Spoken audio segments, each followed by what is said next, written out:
edhe unë dua të jem optimist që procesi do jetë mirë, po Franco, këtu ne kemi të bëjmë me një themi qasje pak sa më komplekse të situatës dhe të mentalitetit qeverisës, dhe jo vetëm qeverisës, por edhe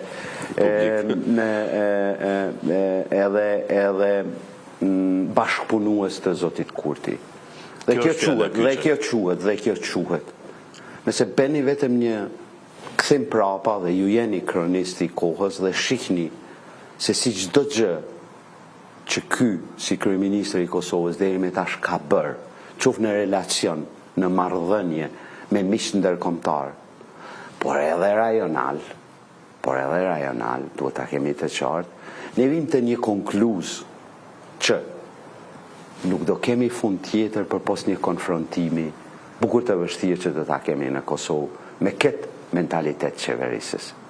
Pikërisht dhe unë prandaj po insistoj pikërisht te kjo çështje, sepse duhet ka përcyer kjo barrierë psiqike, Luli, për të arritur dhe për të krijuar një skakierë normale politike për shkak të afërsisë së programeve, prioriteteve dhe nuk është zoti Kurti bashkëpunues. Deri tash s'ka dëshmuar diçka të tillë. Po pikërisht, a mendoni që mundet, Luli, ai të eci përpara në këtë drejtim?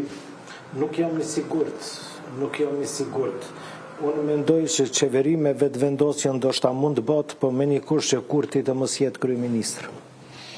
Kjo ishte shumë e drejtë për drejtë faktikisht. Po shumë e drejtë për drejtë, sepse ka të bëjë me stilin e tij. Ai është i mësuar që të udhëheqë në mënyrë të centralizuar dhe gjitha vendimet të varet nga ai. E kur je në koalicion me partitë e tjera, këto rregulla nuk vlejnë. Aty është puna e dialogut, kompromisit, edhe vendimeve të përbashkëta, jo vendimeve të diktuara.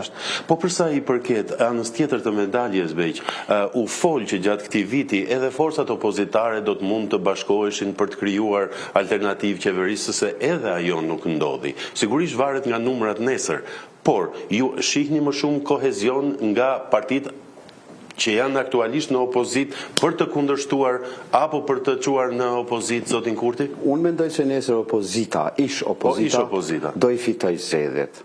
Do i fitoj bukur më bindshëm, sepse opozita kishte edhe ashtu më shumë vota se sa zoti Kurti. Mirë, po prap vite kjo shprehja ime magjike realitetit hibride. Zoti Kurti deri nesër në mbrëmje çdo gjë që ka në kampin tjetër do thot opozita. Dhe nesër në mbrëmje, posa deli pari, dhe ne ulemi këtu në studio dhe themi opozita i fitoi zgjedhjet. Ai do thot, ja, kujdes. Lëvizja vetëvendosje i fitoi zgjedhjet.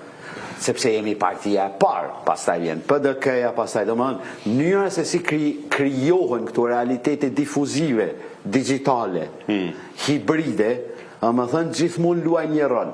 Por, dhe këtu vim te sipas mendimit tim te ajo që është decisive në këtë situatë që kemi tani. Kurti dhe mentaliteti i tij qeverisës dhe jo vetëm, por edhe i të bërit politik, tërkohën është duke harruar një detaj. Asgjë nuk të shkatron më shumë dhe nuk të shfrytëzon më shumë se sa koha. Zoti Kurti e bëri një cikël 4 vjeçar, 5 vjeçar, 5 vjeçar. E bëri një cikël gati 5 vjeçar. Dhe me kalimin e kohës ne shohim një vyshkje, pajtohem me Lulin që thot ka një qasje tjetër. Unë e shoh megjithatë në këtë kontekstin hibrid të tij, domethënë që hit and hunt and hide.